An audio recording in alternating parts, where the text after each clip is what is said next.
Winchester House ή αλλιώς ο Λαβύρινθος των ψυχών.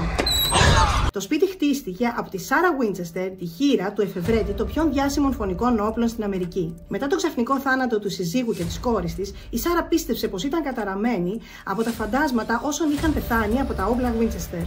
Ένα medium της είχε πει: «Συνέχισε να χτίζεις, γιατί αλλιώς θα πεθάνεις». Η Σάρα το έκανε. Επί 38 ολόκληρα χρόνια έχτιζε μέρα και νύχτα με εργάτες δωμάτια που οδηγούσαν στο πουθενά, σκάλες στο κενό και παράθυρα σε τοίχους. Με αυτόν τον τρόπο πίστευε πως θα ξεγελάσει τα φαντάσματα και θα την αφήσουν επιτέλους ήσυχη. Είχε αιμονή με το 13. 13 παράθυρα, 13 πόρτες, 13 καρφιά. Ακόμα και η καμπάνα στο κέντρο της αυλής χτυπούσε πάντα τα μεσάνυχτα 13 φορές. The bells summon them. They communicate through. Η Σάρα κάθε νύχτα έκανε επικλήσεις στα φαντάσματα και ζητούσε να τη βοηθήσουν να συνεχίσει να χτίζει. Οι ντόπιοι λένε πως κάθε φορά που επισκέπτονται το σπίτι κάτι έχει αλλάξει.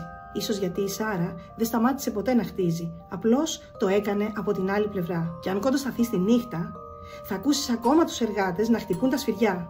Αυτή η ιστορία είναι πέρα για πέρα αληθινή. Έχει γίνει ταινία. Πείτε μου στα σχόλια, την έχει δει κανείς?